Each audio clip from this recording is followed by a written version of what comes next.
Est-ce que vous répétez beaucoup les scènes avant de tourner? Est-ce que vous êtes... Ça dépend lesquelles. Il y a des acteurs qui aiment ça, d'autres non. Et puis moi j'ai peut-être un défaut, c'est que parfois je peux remettre en cause les choses et au contraire réécrire un peu les dialogues ou les scènes, donc ça peut parfois être un peu déstabilisant. Surtout quand on ne veut pas quand même bousculer l'équilibre général d'une narration ou d'une histoire, quoi. Mais la répétition, elle vient plutôt, à mon avis, d'une discussion qu'on a avec les comédiens la veille ou l'avant-veille de la scène à tourner. On appelle ça la mise en place, en fait. Vous n'êtes pas comme Fleischer à chercher jusqu'au bout, par exemple, le placement de la caméra viendra justement de la répétition. Mais c'est marrant parce que ces films de Fleischer que j'ai commenté comme ça pour l'édition Montparnasse, je l'ai fait vraiment à chaud et je venais de terminer le tournage d'Espion, ça va être 15 jours après. Ouais. Et donc j'étais déjà dans le montage et je voyais comment Fleischer il se sortait de problèmes auxquels moi j'étais confronté et j'étais très admiratif de ça. Donc je le regardais vraiment comme un boulanger qui a fait une baguette d'une certaine forme et qui se rend compte que il y a un autre moyen de faire aussi bon mais moins compliqué. Enfin voilà, c'était un truc d'artisan qui regardait un artisan beaucoup plus doué que lui, quoi. Ouais. Donc je ne peux pas ériger ce que je ressens en voyant un film de Fleischer comme une règle que je pourrais me donner à moi, parce que je découvre les choses aussi en les faisant. Même s'il avait quand même des idées très arrêtées sur la façon de les faire. Parce que Stéphane Fontaine, le chef opérateur du film, qui est un très grand chef opérateur et qui est quelqu'un qui a énormément d'idées de cinéma et d'idées sur le cinéma, m'a permis d'avoir un dialogue très très franc et très honnête sur la nature des scènes, sur leur dispositif, sur leur découpage. Et de ce point de vue-là, ça a été un travail vraiment formidable, parce qu'en plus il avait apprécié les parallèles, mais je crois qu'il avait deviné dans les parallèles que je cherchais un style qu'on allait essayer d'approfondir ensemble. Et c'est vrai qu'au bout d'un moment je me suis rendu compte, quand je voyais les rushs de Espion, que ça ressemblait beaucoup aux parallèles, pas par le thème, hein, mais par le style visuel, quoi. La monochromie, la géométrie. Bon, ça me déplaît pas, je trouve que c'est pas mal quand ce qu'on fait vous ressemble un peu. Maintenant, est-ce que j'ai envie de bouger, de sortir de ça, ou de le faire avancer? Sans aucun doute. Comment, je sais pas encore, mais sans aucun doute. Et de cette géométrie dont vous parlez, enfin, si vous aviez disons, à expliquer ou à raconter d'où vous vient cette... Je sais pas, ça vient de beaucoup de choses. Du fait que moi, je voulais d'abord être peintre, avant de faire du cinéma, et que la peinture, c'est la couleur, la géométrie, l'optique, la perspective. Que très vite je me suis dit je suis nul en dessin parce que je suis nul en perspective. J'avais 13 ans, hein, vraiment. Il faut déjà être mégalomane pour dire qu'à 13 ans finalement vous n'avez pas poursuivi après, on n'est pas Rembrandt, donc on laisse tomber. C'est un truc ou c'est une excuse qu'on trouve pour pas aller au fond des choses, ou c'est un peu une forme de mégalomanie, mais c'est propre à l'adolescence, donc c'était comme ça. Et d'un seul coup je me suis dit mais qu'est-ce qui pourrait se substituer à ce désir de dessiner et de mettre en perspective comme ça des objets et des gens dans un cadre, le cinéma. Et j'étais déjà fou de cinéma, fou d'image et fou de cinéma, donc d'un seul coup il me paraissait naturel de troquer l'idée de dessiner contre l'idée de filmer, quoi. Et petit à petit elle s'est enrichie d'autres choses, l'envie de filmer, de la musique, du romanesque, du théâtre, de mon expérience à Arte avec Pierre Chevalier, à Radio Nova avec Jean-François Bizot, avec tous ces gens qui m'ont nourri à leur manière et qui m'ont aidé à construire comme ça une envie, puis peut-être même un style. Je ne sais pas encore si je l'ai, ce style. Et en parlant de géométrie, on peut parler d'équilibre en tout cas entre les genres, parce qu'il y a du romanesque, il y a le thriller. Et est-ce que c'est une volonté de cet équilibre, ou est-ce que vous n'arrivez pas à choisir entre un genre ou l'autre? C'est une volonté.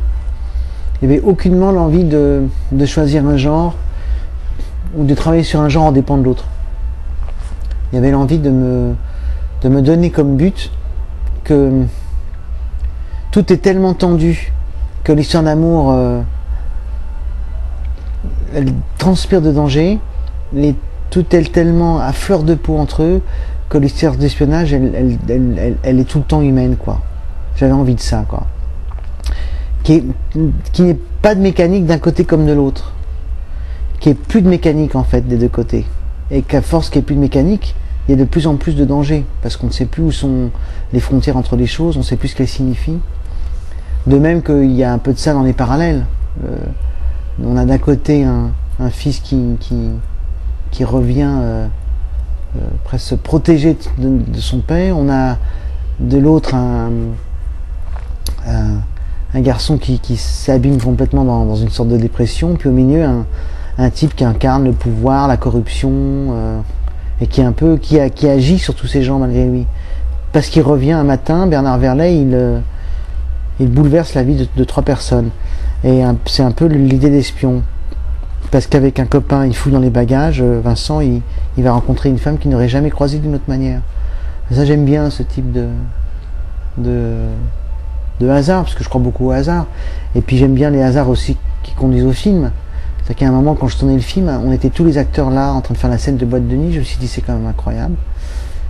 Par la magie des choses, je mets ensemble Guillaume Canet, réalisateur de Ne dis à personne, acteur, Géraldine Pellas, Stephen Ray qui a été nommé aux Oscars pour The Crying Game, Alexander Siddig qu'on a vu dans Un homme perdu et dans Syriana, Vincent Regan, abonné aux superproductions d'Annie the Dog, 300, tout ce monde comme ça qui d'un seul coup se retrouve l'espace d'un film par une logique d'événements qui leur a échappé. 2 mois plus tôt, ils ne savaient même pas qu'ils allaient se rencontrer. Et moi, j'aime bien cette idée-là. Je crois que cet accident, que peut être aussi un film, un accident heureux, c'est-à-dire un moment où des gens très différents se retrouvent ensemble pendant un laps de temps, ça fait partie aussi, je pense, du plaisir de faire des films. Et là, quand ça se recoupe avec le sujet du film, c'est-à-dire d'un seul coup quelqu'un qui est amené dans un autre monde, pour moi, il y a peut-être une cohérence comme ça, même inconsciente, de me dire... si je fais un film où tout se mélange, eh ben, il faudra vraiment le mélanger quand je le ferai, quoi.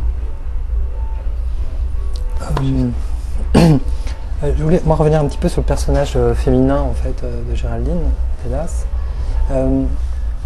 On sent chez vous déjà quelque chose qui est assez proche du mélo, quoi, du mélodrame, et en même temps ça reste encore un peu frais. Peut-être que est-ce que vous pensez que vous allez aller un peu dans ce registre-là? J'adorerais faire un mélodrame. J'ai même une idée de mélodrame en fait.